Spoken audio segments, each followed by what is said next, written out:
Assalamu alaikum and welcome back to morEwish Cuisine. Today I'm sharing very easy, delicious, and something different. So we all love chicken tikka masala, right? My family love malai boti as well.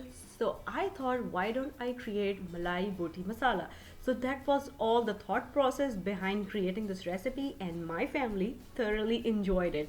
So without further ado, let's go and make it happen. So let's start the recipe. Bismillah. First, I'll marinate chicken. For today, I'm taking walnut chicken and adding ginger and garlic paste.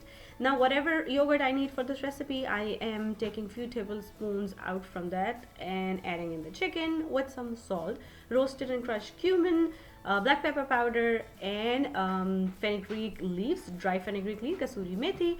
Add in there, and then you can add some chili paste. I'm adding finely crushed chili and a secret ingredient which I always add in malai boti, mustard, yellow mustard. Adding some cream and mix everything well until everything is fully combined. Put it on the side, and whenever you're ready to cook, I am taking a pan, adding a little bit of oil and putting each piece in a single layer into hot oil until one side of the chicken get nice charred color. Then flip and let it get a color again, and the flame is medium to high right now. Don't worry if your chicken is not fully cooked at this point, we will cook it later inshallah. So just take the chicken out and now just scrape this remaining pieces. This have all the flavors. Don't take it out. Just adding a little bit of more oil and adding blended onions. So now you can add finely chopped onions as well, but I prefer to add blended today. It will make my gravy very smooth. Adding a little bit of green chilies and cook onion until it just started to get cooked. It doesn't change its color. This brown color is because all of that chicken debris. Then adding some ginger and garlic paste, cook for a minute or two, adding salt, black pepper powder, coriander powder, and roasted and crushed cumin. Mix all the masala and cook for again some minute or two, and then adding yogurt in there. Mix well, and now I will add the remaining marinade, which is left from the chicken. Why waste anything, right?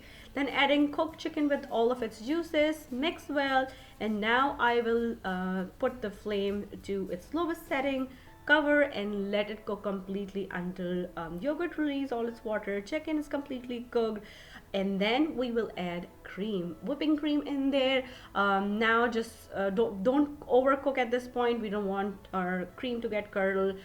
Just cook until it comes to regular temperature, because your cream should be cold at this point.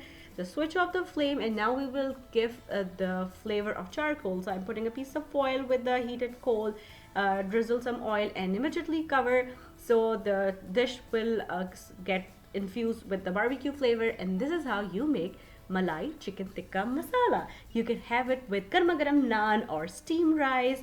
I garnish it with some green chilies. You can add some sliced ginger as well. And if you're trying this recipe at home, please let me know how it turned out with you. I actually put a lot of thought process in there, and as I said, my family thoroughly enjoyed it. If you want to learn something else, let me know. Leave me a comment down below, and I will try my best to make it happen for you guys. Once again, thank you so much for watching. And if you like this recipe, don't forget to click on the links to enjoy a lot more recipes like this.